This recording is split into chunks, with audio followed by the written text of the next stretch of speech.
that's gonna be our numbers. Percentage wise, where are we on 145 right here as far as getting those houses? Have we got all them caught, assessed? Yes. Okay, so we we've like got DeSoto. We like just the miscellaneous. Overnight, our conditions have improved in water that was in Pecan Grove and Shubuta. In those homes in that subdivision, that water has gone from that area now, and it's back in the Shubuta Creek, and that's improving. The water levels are dropping in other parts of the county. As far as the Chickasawhay River is concerned, the Chickasawhay River at Shubuta fell about a foot last night, which was great for us. To get the water on out of the area, to keep it from keeping the water in the homes. That was great.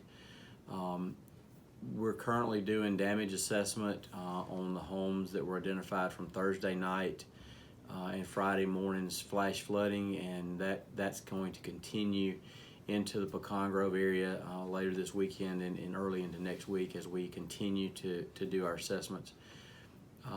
The representatives from the Mississippi Emergency Management Agency are here working with us hand in hand, and their director was here earlier today looking at the situation and determining what assistance they might be able to provide. Right now, we're in the process of gathering information so that we can provide that to the state so that they can use it collectively with other counties to determine if we're going to be eligible to get any assistance. Still very early in the game for that. So the question has been asked from residents. My home was damaged, it was flooded. What do I need to do? Do I have to wait till somebody looks at it before I can clean? The answer to that is absolutely not. But they need to take pictures, they need to document the level of water that was in their home. Take pictures showing the water line in their home, the debris on the side of the house. If the water's there's not an evident line in the house, maybe use something to mark it so that we've got documentation of how deep it did get in your home before you take that sheetrock or carpet or whatever out. And also make a document list of the things that were damaged for insurance or for other purposes. Just knowing how much stuff was affected, that's a big piece of that puzzle. We've talked with the Weather Service about the rains for today, Saturday and Sunday, and they're telling us less than an inch both days of rainfall total.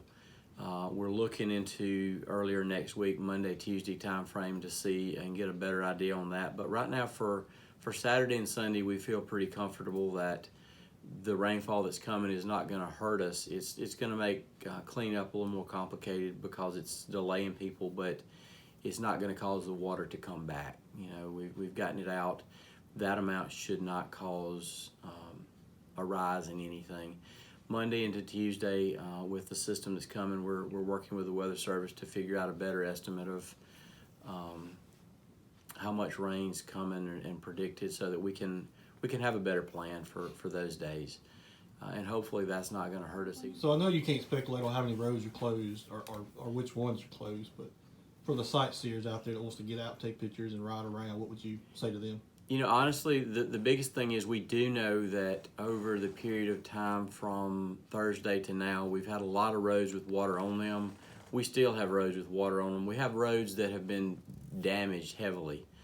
I know a lot of people have seen pictures of Lauderdale County where the vehicle drove past the barricades and it's now down in a ravine.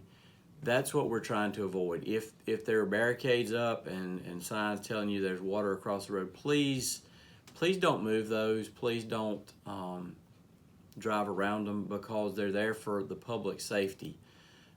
We don't want to have to go out and do a rescue of someone who's driven through floodwaters and the road's gone and now their vehicle's submerged in the water. That's not what we want to do, because the road department's working very hard to get a handle on the damages and get those repaired and those roads opened as soon as they can.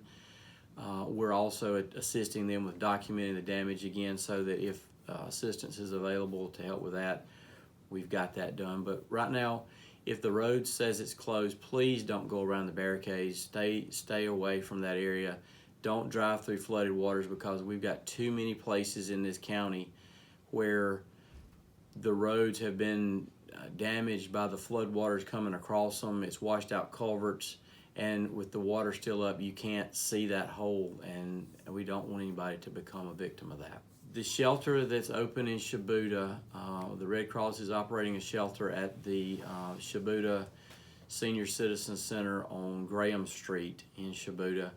They had about 18 people there last night, and that shelter will remain open as long as necessary to support the needs of the people there. I understand the Red Cross has other shelters open supporting other counties as well, but that one's in place, and right now it's supporting the needs of the citizens of Shubuta, who primarily lived in the Pecan Grove area where we had a good bit of water in there last night. Now we had flood waters, or flash flood waters in homes Thursday night into Friday morning in Quitman and out in the unincorporated areas of the county, but that's going to be the largest bulk area of one big group is there in Shubuta.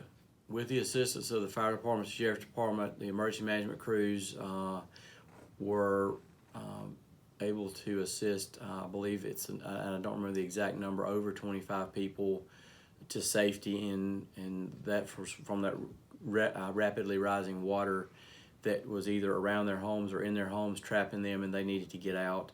And in many cases, with it being an overnight event, they were asleep. They woke up to find water in their homes, and it wasn't that they had the time to get out. It just kind of got in there on them that quick, and we were able to help them get to safety. I went back and saw some of the homes today, and the water level was much deeper actually than what we realized that night around some of those homes. Just since the water levels dropped, you can really see how deep it was, and luckily no one was injured or no lives were lost due to the flooding, the flash flooding. Rico's on No, miscellaneous. he wants to do. No, you're on miscellaneous. I want That's to get as miscellaneous. much done of Okay, the was old this one stuff should be? first. Like